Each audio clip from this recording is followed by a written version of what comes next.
हम जीनों वसी और इस मकान से मुल्हिक सरसब्ज लॉन पर बैठे काफ़ी पीने में मसरूफ थे और हमसे कुछ दूर पोर्च के किनारे एक मुलाजिम मुस्तद खड़ा हुआ था।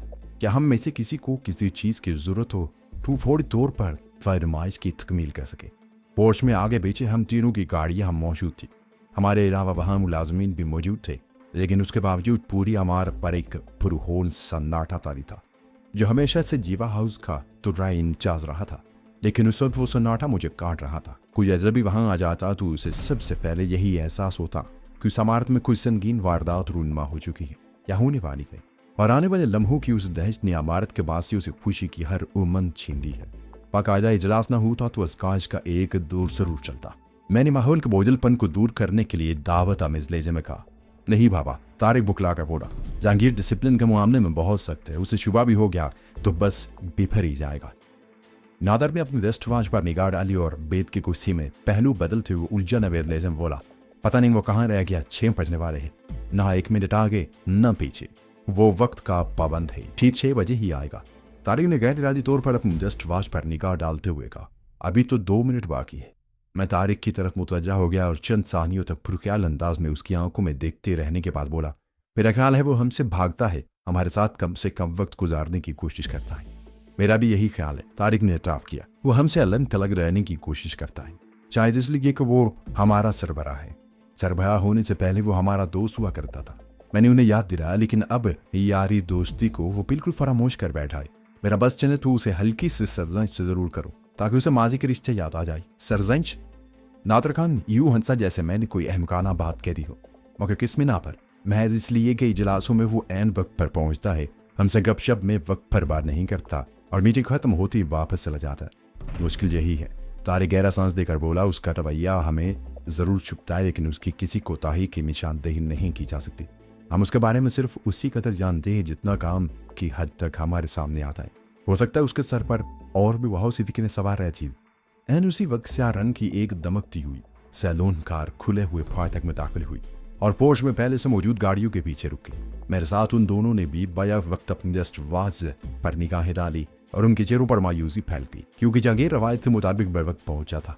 मैंने छेड़ जरूर रहा था, लेकिन डिसिप्लिन का बहुत ख्याल रखता था। उसे देखते ही मैंने कुर्सी छोड़ दी और उन दोनों ने भी मेरी तकलीद की। अनलान से बरामदे में पहुंचे तो दराज कामत जहांगीर भी लंबे लंबे कदम उठाता हमसे आन मिला।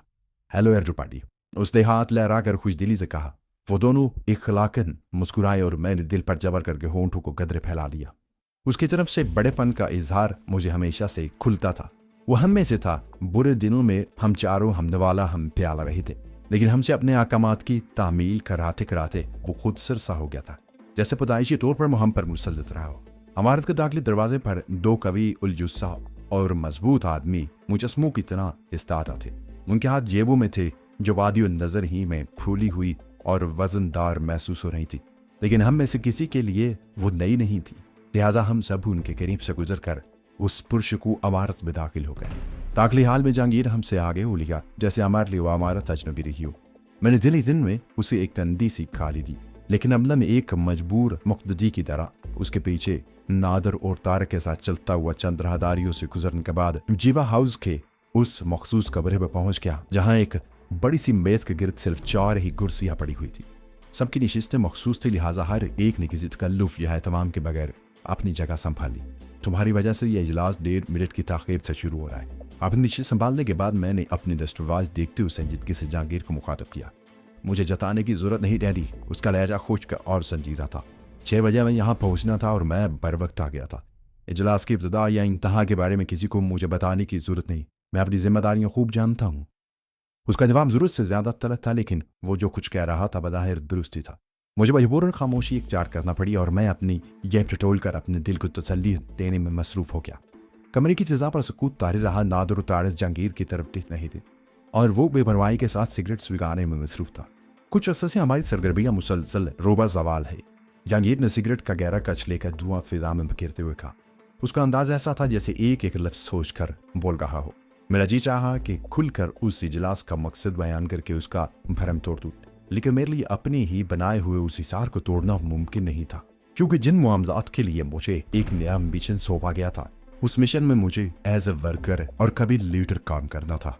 और मेरे ये तीनों दोस्त जिस तरह ढूंढे थे वो मैं ही जानता था, और मैं किसी भी अपने मामले से इनकी दोस्ती को तोड़ने का खतरा मोल नहीं ले सकता था, क्योंकि मैं जानता था कि अगर मैंने छोटी सी कोई ऐसी बात कर दी जिसकी वजह से ये लोग मेरे मामले में शुबहत का शिकार हो गए तो ये मेरी जड़ें खोदने की कोशिश करेंगे। हाँ, मुझे ये भी मालूम था कि ये मेरी जड़ें नहीं खोद पाएंगे, क्योंकि एक नए नाम के साथ, एक नए मकाम के साथ, एक नए रिश्तेदारी के साथ जो मैंने अपना बैकग्राउंड बना कर रखा हुआ था, उसके वजह से ये लोग मेरे रिश्तेदार ढूंढ सकते थे, मेरे बहन भाई ढूंढ सकते थे जो मैंने फर्जी तख्लीक किए थे, जिनकी वजह से आज मैं एक नए नाम के साथ इनमें मौजूद था। मामलात की भाग दौड़ बज़ाहिर उसके हाथ में थी और मुझे एक मामूली मातहत की तरह उसकी कही हुई हर बात पर तवज्जो देनी थी। छोटे छोटे ग्रुप्स ट्रेड में आ गए हैं, नादिर खान मुदाफाना लहजे में बोला। वो जिस मार्जिन पर काम कर रहे हैं वो हमारे लिए नाकाबिल कबूल हैं। हमने मजबूरन अपनी सरगर्मियां महदूद की हैं, क्योंकि हम पॉलिसी से इनहिराफ नहीं कर सकते, लोगों को रास्ते से। मैंने बोलना चाहा, लेकिन जहांगीर शायद उस रोज़ खास तौर से मेरी काट पर तुला हुआ था। वो मेरा फिक्रा पूरा होने से पहले ही बोल पड़ा। जो हो चुका उसे भूल जाओगा नहीं। वजह था कि इस बार उसका लहजा नरम ही था। हम यहाँ गड़े मुर्दे उखाड़ने के लिए जमा नहीं हुए। मैं इस तरह मीटिंग की वजह जानने का मुंतज़िर हूँ। उसके खामोश होने पर मैंने एकदम बिज लेते में कहा, हमें काम आगे बढ़ाना है। जहांगीर ने बारी बारी हम में से हर एक का जायजा लेते हुए पुरअज़्म लहजे में जवाब दिया। लेकिन तरीका? नादिर खान ने दिलचस्पी के साथ सवाल किया। इस वक्त भी शहर के सिर्फ वही अड्डे हमसे माल ले रहे हैं जिन्हें थोड़े से दामों के मुकाबले में अपनी साख और राजदारी ज्यादा अजीज है। हाँ, एक नई चीज बाजार में लाएंगे। जहांगीर का लहजा तजस्सुस अमेज था। अफीन, चरस, शराब, अरके हशीश, मार्फिन और पतडीन सब ही बाजार में है। तारक ने पहली बार जुबान खोली। देसी माल की भी सैकड़ों किस्में हैं, सिर्फ बीज के नाम गिनवाते चलो। जहांगीर ने उसे घूरते हुए कहा। उसका लहजा सरासर तादीबी था। ओह सॉरी तारिक, माजल खाना लहजे में जल्दी से बोला। वो तो मैंने ऐसे ही कह दिया था। जब कहने के लिए कुछ ना हो तो खामोश रहना बेहतर होता है। जहांगीर हो रहा, लहजा काबू में रखो। इस बार मैं खामोश न रह सका। तारिक मुहावरतन कह रहा था, तो मैं दखल अंदाजी की जरूरत नहीं। जहांगीर बिगड़ गया। ये मेरी और तारिक की बात है। मेरे बेपरवाही से शाने उचकाए और उस लहजा में बोला, फिर हमारा यूं जमा होना शायद बेजूत है। हम भाई भी एक फहम तफहीम के लिए जमा होते हैं और एक दूसरे की गलतियों की निशानदेही हमारा बुनियादी फर्ज है, जिससे रोगर्दानी नहीं की जा सकती। खामोश रहो। वह मुझे घूरते हुए बोला। उसकी आवाज़ से गुर्राहट खत्म हो गई थी, लेकिन लहजे में तलखी व दस्तूर बाकी थी। मुझे सबक पढ़ाने की जरूरत नहीं। ये ना भूलो कि मैं तुम लोगों का सरबरा हूँ। मैंने सीने पर हाथ रखकर सर को कदरे खम करते हुए गहरी संजीदगी के साथ कहा, मगर माय डियर सर, अपनी सरबराही का वकार कायम रखो। तुम किसी प्राइमरी स्कूल के हेड मास्टर नहीं हो।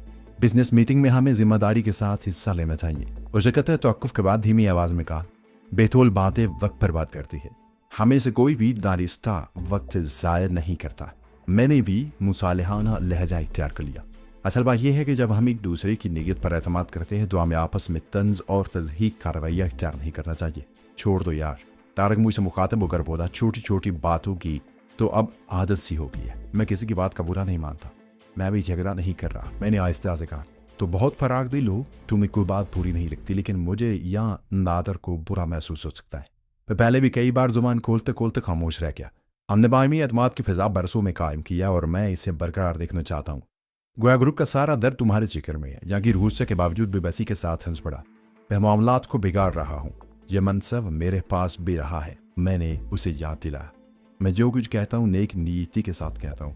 जहांगीर मेरे चुपते हुए रिमार्क्स पर बल खा कर रह गया, मगर मुंह से कुछ न बोला। शायद तुम किसी नई चीज का जिक्र करने वाले थे, नादिर खान ने कहा। वह बहुत जीरक आदमी मालूम होता था और तलखियों को बर वक्त टालने में खासा माहिर था। नई चीज? जहांगीर अपनी झिलाट को पुरख्याल लहजे में छुपाते हुए बड़बड़ाया। हिरोन हमारी मंडी के लिए एक अछूती चीज होगी, लेकिन यह नाम तो नया नहीं है। तारिक ने मुताफ़िआना लहजे में कहा। हाँ, जहांगीर ने पहली बार उस पर किसी बरहमी का इजहार किए बगैर कहा, लेकिन मकामी ट्रेड के लिए यह नाम तकरीबन नया है। हिरोइन जहां जहां पहुंची उसकी बेपनाह मांग है, लेकिन उसकी रसद नाकाबिल जिक्र है। उसकी आलमी डिमांड और सप्लाई में एक ज़बरदस्त खला है। फिर हमारी मंडी के लिए यह छोटी चीज़ होगी। उसके मुंह से मांगे दाम निकलेंगे। मुंह मांगे दाम। नादिर खान कोनियों के बल बेस पर आगे झुका है। तुम जानते हो कि हमारे यहाँ नशा करने वाले मुआशरे के किस तबके से ताल्लुक है? हमारा मुआशरा आसमान से नहीं उतरा नादिर खान। यकीन में सिगरेट का गहरा कस निकलता। अमेरिका के खुशहाल घरानों से बांग्लादेश के नंगे भूखे दैकानों तक वही लोग मंशियात का सहारा लेते हैं जो नासूदा होते हैं। मगरब में महरूमी का एहसास कुछ और है, यहाँ कुछ और। उससे ज़्यादा तबके के लोग कुछ देर के लिए ख्याली जन्नत खरीदने के लिए ज़्यादा फ्याजी से खर्च करते हैं, मगर यहाँ सस्ते नशे बाज़ानी दस्तियाब है। लोग उन्हें इस्तेमाल कर रहे हैं, उन्हें सस्ती चीज़ों से हटाकर इधर रागब करना इतना आसान ना होगा, नादर ने कहा। जहांगीर मानी के अंदाज में मुस्कुराया। मेरी बाकायदा ब्रीथिंग हुई है, मुझे कामयाबी का पूरा यकीन है। शायद तुम्हें समझाना मेरे लिए दुश्वार साबित हो, मगर हम बतदरीज अलग होते होते दोबारा क्यों इस तरफ रागब हो? मैंने एतराज़ किया। इसलिए कि यह हमारी ज़रूरत है। जहांगीर ने बराह रास्त मेरी आंखों में देखते हुए मजबूत लहजा में कहा। नहीं, मैंने अपने सर पर नफ़ी में जुम्बश दी। मैं नहीं मानता, आज के हालात बहुत मुख्तलिफ हैं। हम खासा ज़राए के मालिक है, इन चक्रों में पड़े बगैर भी अपनी ज़रूरियात और जिम्मेदारियाँ आसानी से पूरी कर सकती। तुम शायद 7 बरस पहले के हालात से आज का मवाजना कर रही हो। जहांगीर के लोगों पर जहर खंद उभर आया। उस वक्त हम सब बेसरो समा थे। हमने अपनी खुशी से यह धंधा शुरू किया और आज हम उस पर मजबूर हैं। तो ये ऊपर की तजवीज़ है। मेरा लहजा यक व यक बेजान हो गया। मैं इतना हरीस नहीं हूँ। जहांगीर की आवाज़ सपाट थी। इस कुर्सी पर बैठकर मैं किसी की नुमाइंदगी करता हूँ, उसके हुक्म की खुद तकमील करना और तुमसे करवाना मेरी जिम्मेदारी है। उसके लिए तो किसी बहस की जरूरत ही नहीं थी।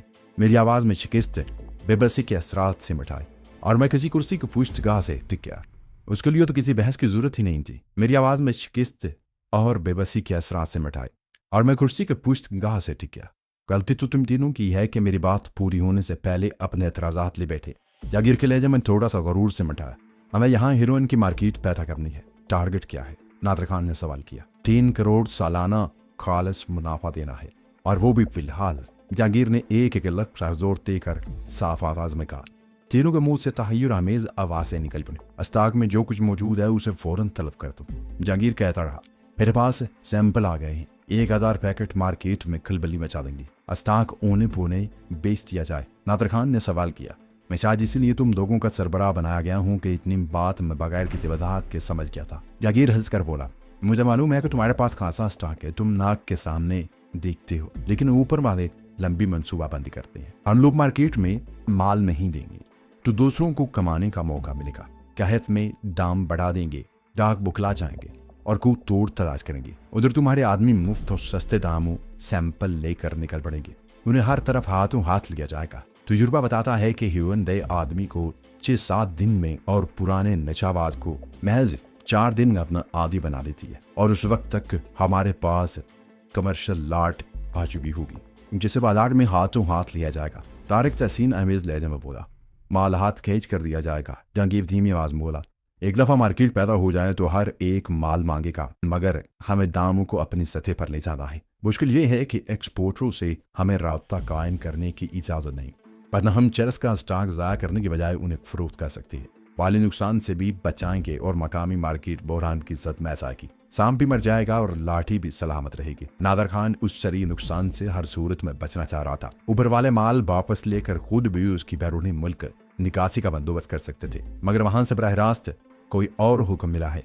लंबा खेल है, मैं गड़बड़ाया। मैं अब कुछ समझ रहा हूँ। हमारे पास कराची और मुजाफात की 4 माह की ज़रूरियात का ज़ख़ीरा ज़रूर होगा। उसके जवाही का मतलब है कि ऊपर वाले आलमी मार्केट का भी जायजा ले चुके हैं। उधर बहरान आया तो पहले ही हल्ले में वारे के न्यारे हो जाएंगे। वो खुद आया। ज़्यादातर अपनी पेशानी रगड़ते हुए बोला। ज़रूर यही बात है, ज़रूर यही बात है। ऊपर जो फैसला होता है बहुत सोच समझ कर होता है। हमारे लिए इसमें सर खपाना बेसूद है। बस जो हुक्म मिले आंखें बंद करके उस पर अमल करना चाहिए। आंखें बंद करके नहीं, आंखें खोल कर। My dear Nadir Khan. जहांगीर क्या लगाते हुए कुर्सी छोड़ दी और हम तीनों भी उठ गए। जहांगीर कुर्सी से उठकर सीधा एक कद आदम फुलादी तिजोरी की तरफ बढ़ गया। मैं टहलता हुआ जहांगीर की कुर्सी की तरफ आया, फिर मेरा दाहिना हाथ फुर्ती से जेब से बाहर आ गया। नादर खान तारे से कुछ बात करने में मुनहमिक था।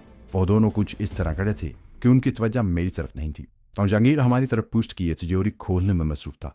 मैं कद्दू पेश का जायजा लेकर फुर्ती से नीचे झुका और फिर बिजली की सिसास से मेरा दाहिना हाथ मेज के नीचे रिंग गया। लहजा बर्बाद मैं टहलता हुआ उन दोनों के करीब पहुंचा तो न सिर्फ मेरे हाथ खाली थे बल्कि जेब भी कदरे हल्की हो चुकी थी। डैनी ठीक ही कह रहा था। नादर खान पुरजोश लहजे में ताय से कह रहा था। मालूम होता है कि चरस के बाद अब हेरोइन का तूफान आने वाला है। ऊपर जो लोग भी हैं वो वाकई बेदार मग्स हैं। चरस का मुकाबला बढ़ गया तो हेरोइन ले आएंगे, लेकिन समझ में नहीं आता कि माल कहाँ से आएगा। वैसे वो कमाने के फन में ताक मालूम होते हैं। मंसूबा बनाया है तो माल भी फराम कर देंगे। चलो अब तक हेरोइन का नाम ही नाम सुनते रहे हैं, अब उसका धंधा भी कर लेंगे। तारे में कुछ देरी के साथ कहा। उसी असना में जहांगीर ने फुलादी तिजोरी से पॉलीथिन के 3 हल्के हल्के थैले निकाल लिए थे, जिनके हुजम के मुकाबले में वजन न होने के बराबर मालूम हो रहा था। ये किसी हिसाब में नहीं होंगे। जहांगीर ने एक एक थैला हमारे स्पुर करते हुए कहा, फिर खासतौर पर नादर खान की तरफ मुतवज्जा होकर बोला, चर्च का सारा स्टॉक फौरन जाया करना होगा। इसके लिए समंदर सबसे बेहतर रहेगा। ऊपर वालों को हमारी पल पल की खबर रहती है। ये काम पहले फुर्सत में होना चाहिए। जिसने भी लालच किया वो खुद जवाबदेह होगा और बेमौत मारा जाएगा। तुम फिक्र ना करो, जो बात तय हो गई उस पर हर्फ बहर्फ अमल होगा। नादर खान ने पूरी संजीदगी के साथ उसे यकीन दिलाया और थैले में भरी हुई पूड़ियों का जायजा लेने लगा। खुले बाजार के अलावा यूनिवर्सिटी और कॉलेजों को ना भूलना। जहांगीर ने चौंक कर कहा, जैसे उसे कोई भूली हुई बात याद आ गई हो। आज तक किसी ने भी उन इदारों पर बराह रास्त तवज्जो नहीं दिए। इस महल पर मुनज़्ज़म तरीके से मेहनत की गई तो कामयाबी के रोशन इम्कानात है। ये काम मैं करूँगा। तारक ने पेशकश की। पार्ट टाइम की मुलाजमत की तलाश में बेहतरे तालिब इल्म मेरे पास आते ही रहते। इस वक्त भी एक लड़का काम कर रहा है, उसी के टरोलने से इब्तिदा करूँगा। वो शायद यूनिवर्सिटी में पढ़ता है। तुम लोग जिस तरह चाहो काम करो, लेकिन यह ख्याल रहे कि ऊपर वालों के नज़दीक सारी अहमियत नताइज की है। जहांगीर नहीं जाते ला, बेसूद कोशिश पर किसी को खुशनुदी मुयसर ना सकेगी। आपस में बात करते हम राहदारी में निकल आए, जिसके सिरे पर गियो हाउस का वो मुलाजिम खड़ा हुआ था जिसने हमें लान पर काफ़ी सर्व की थी। विकासी के रास्ते पर दोनों मुहाफिज बदस्तूर अपनी जेबों में हाथ डाले पत्थर के बेजान हुए जस्मों की तरह अटल ही खड़े हुए थे, जैसे उन्हें अपने फ्राइज के अलावा दूसरी बातों से कोई दिलचस्पी न हो। फिर चारों गाड़ियाँ यके बाद दीगरे वहाँ से रवाना होगी। मैं गाड़ी ड्राइव करते हुए दिल ही दिल में उस सिचुएशन के बारे में सोचने लगा जो जहांगीर से फ़ोन पर मेरी गुफ्तगू के नतीजे में पैदा हो सकती थी। हम में से किसी का भी माजी काबिल फ़ख्र नहीं था। जहांगीर अपने ज़माने का छठा हुआ बनवाज था। तीन कत्ल उसकी ज़ात से मंसूब किए जाते थे, लेकिन तमाम तर शुबहात के बावजूद किसी FIR में उसका नाम ना आ सका। पुलिस ने अपनी रवायती तफ्तीश के दौरान उसे हिरासत में ज़रूर लिया, लेकिन जिस्मानी तशद्दुद का हरबा आजमाने की जुर्रात न कर सका। बनबाशों के बारे में खराबी यही थी कि उनका कीना मिसाली का होता था। शायद ही कभी ऐसा हुआ हो कि कोई नामी ग्रामी शख्स थाने की ज़्यादतियों को कानूनी तकाज़ा समझ कर खंदा पहचानी से भूला हो। इसलिए मार धाड़ के सारे पेशा वराना नुस्खे छोटे मोटे चोर उचक्कों के मुकद्दर में आते थे। जुर्म के संग दिलाना मुजाहरे से थाने में अब हंसने वाले शुराफा इबरत पकड़ते थे और साहिबान कज़ाउ कदर के लहजों में तलखी पैदा होने से पहले नजराने का एहतमाम करके अपनी चमड़ी सलामत निकाल ले जाने की शिकर में मुब्तला हो जाते थे। जहांगीर जाहिल मगर दलेर आदमी था और मुझसे अपनी दोस्ती पर फख्र किया करता था। कराची में जब से हमारा साथ हुआ था, हमने हर अच्छे बुरे मौका पर पूरी तरह एक दूसरे का साथ दिया था। जहांगीर अक्सर मेरे अमली शोबदों के गुण गाता रहता था। उसका ख्याल था कि मैं लाउबाली तबीयत के बावजूद अपने कसरती जिस्म के हर अज़ू से पूरी तरह काम लेता हूँ। जहानत, मकारी और चर ज़बानी के सिलसिले में वो तय दिन से मेरी बालादस्ती का कायल था, क्योंकि उसके बरक्स मुझे कॉलेज तक तालीम हासिल करने के मौके मिले थे जो मैंने अपनी उलझन के सबब ज़ाया कर दिए और कॉलेज की फिजा में 1.5 साल गुजारने के बाद कोई सनद लिए बगैर जराइम की दुनिया की तरफ चलाया था। जहांगीर की मार्फत मैं नादर खान और तारक से मुतारफ हुआ। नादर खान आज़ाद इलाके में ज़री ज़मीनों का मालिक था जहाँ भंग काश्त होती थी और वो इससे आला किस्म की जज से कशीद करके सरहद पार फरोख्त किया करता था। फिर उसका दिन अपने अफगान खरीदार की भतीजी पर आ गया। वो बहाने तराश कर बार बार उसका मेहमान होने लगा और आखिर लड़की को अपनी तरफ माइल करने में कामयाब हो गया। तांजो न्याज बढ़ते रहे और एक रात नादर खान लड़की को साथ भगा लाया। उसे मालूम था कि उस तरह उसने एक दलेर खानदान को अपने लहू का प्यासा बना लिया है। मगर वो मोहब्बत में अंधा हो रहा था। लड़की को सीधा कराची लाया और उससे निकाह कर लिया। लड़की को मुश्तिल रिश्तेदारों ने नादर खान की गांव पर धावा बोल दिया। जबरदस्त तसादम हुआ, फसलें जला दी गई, तरफीन के 2-2 आदमी मारे गए, कई मकानात नजर आतिश कर दिए गए और नादर खान उन हालात से बेपरवाह कराची में रुपोश होकर अपनी मोहब्बत के तिश्ना ख्वाबों की तकमील में खोया रहा। असासा खत्म होने को आया तो उसने चर्च फरोशी का सहल रोजगार त्याग कर लिया। तारक वज़ाहिर शरीफ और ज़्यादा लुधराता था, लेकिन अपने दौर का कामयाब तरीन चालसाज था और दिन लंबी लंबी टेढ़ी मेढ़ी उंगलियों की मदद से पेचीदा तहरीर और दस्तखतों की ऐसी मुकम्मल नकल करता था कि उसे असल से अलग करना मुश्किल हो जाता था। लेकिन उसे के साथ वो काहिल उल वजूद भी वाक़ हुआ था। एक आध लंबा हाथ मारकर महीनों ऐश करने का आदी था और कमाल की बात यह थी कि जालसाजी के इल्ज़ाम में कभी नहीं पकड़ा गया था। अलबत्ता बज़ाहिर कोई रोज़गार न होने के बावजूद खुशहाल ज़िंदगी गुजारने की बिना पर 2 बार चोरी के बेबुनियाद शुबे में हवालात की सैर कर चुका था। लेकिन इन तीनों के बरक्स मेरा मादी काबिल फ़ख्र न होने के बावजूद अलमनाक ज़रूर था। मैं अपने वालिद मरहूम की दूसरी बीवी की अकलौती औलाद था। मैंने जिस उसरत ज़दा और परागंदा घरेलू माहौल में होश संभाला, उसकी बिना पर हमेशा ये सोचता रहा कि महदूद तरीन आमदनी और छोटे से बोसीदा घर की मौजूदगी में वो क्या मजबूरी रही होगी जिसकी बिना पर वालिद साहब ने दूसरी शादी का फैसला किया। सुतीली वालदा को मैंने होश संभालते ही बड़ी माँ कहना शुरू किया था। वो बहुत तुंदखू खातून थी और मेरी वालदा के साथ उनका रवैया हमेशा जारहाना रहा। यही हाल मेरे 2 सुतीले भाइयों का था। वो ना मेरी वालदा का एहतराम करते थे और ना मुझे मुंह लगाते थे। जब भी जबरदस्ती उनके साथ खेल कूद में शामिल होने की कोशिश करता, अकारत से धक्का दे दिया जाता। यहाँ तक कुछ जिंदगी गुजरती रही। मैं बचपन से जवान हुआ। जवानी में मेरे एक जुर्म की सजा में मुझे जेल भेज दिया गया और उसी सदमे को बर्दाश्त न करते हुए मेरी माँ इस दुनिया से चल बसी। दूसरी माँ सुतेरी थी। उन लोगों ने मुझे मुंह ना लगाया और यूं में कराची चलाया। हालात के बेरहम धारे में पै दर पै जख्म खाने के बाद मेरे दिल में अपनी महरूमियों और वक्त के साथ होने वाली नाइंसाफियों का पूरा एहसास मौजूद था, जिसने मेरे वजूद में सारी मनफी कुव्वतों को बेदार किया हुआ था। चोरी के माल पर इस शहर निगरान में ऐश करते हुए शीदे की तलाश में भटकता रहा, जो लाहौर के हवालात में मिलने वालों का उस्ताद था, और चौथे रोज उससे मिलने में मैं कामयाब हो गया था। शेले की जलीदी का फलसफा बहुत सीधा साधा सा था। धौंस धमकी और धांधली। वो मार धाड़ से नफरत करता था, लेकिन इस कदर फतीन और मक्कार था कि जिस काम का फैसला कर लेता था उसे महज जुबानी जमा खर्च से ही कर गुजरता था। उसकी शागिर्दी में मैंने उसके फलसफे की अमली तरबियत में हिस्सा लेना शुरू किया तो मेरी कारकर्दगी से बहुत कुछ हुआ, क्योंकि उसकी आमदनी में मुतअद्दद इजाफा हुआ था, जिसमें से मेरा हिस्सा भी अदा किया जाता था। वो पहला शख्स था जिसने मेरा नाम मेरे मुंह से तनवीर अली सुनकर बुरा सा मुंह बनाकर कहा था कि दादागिरी में ऐसा हल्का फुल्का नाम नहीं चलता। जिस्म और कांठी की मुनासबत से मेरा नाम डैनी ट्रैनी जैसा ढांसू किस्म का होना चाहिए, और उसी दिन से मैंने तनवीर अली के बजाय डैनी के नाम से खुद को मुतारफ करवाना शुरू कर दिया। लेकिन मेरा साथ शीदे को रास ना आया। वो एक मामले में अंदर हो गया और मैंने बाहर रहते हुए अपने हाथ पैर फैलाने शुरू कर दिए, क्योंकि जो मालूमात मुझे शीदे से मालूम हो सकती थी वो तो मैंने करनी थी। लेकिन मेरा टारगेट असल शीदा नहीं था। शीदे के तवस्सुत से मैं आगे निकलना चाहता था। उसी दौर में जहांगीर मुझसे अटक रहा। फिर उसी के जरिए नादर खान और तारक से दोस्ती हुई, जो दिन ब दिन गहरी होती चली गई। हमारे शाम का ठिकाना सदर का एक सस्ता शराब खाना था, जहां दिन भर के अपने अपने धंधों से निपट कर हम चारों बिला नागा जमा होते थे। उस दौरान में हम चारों ने मिलजुल कर कई खतरनाक काम भी सर अंजाम दिए, लेकिन उस गहरे ताल्लुक के बावजूद मैंने उन तीनों को अपने माजी की हवा भी न लगने दी। हालात उसी डगर पर चलते रहे। फिर एक रोज मैं दोपहर को ताला खोलकर अपनी कोठरी में दाखिल हुआ तो फर्श पर एक बंद लिफाफा पड़ा हुआ मिला।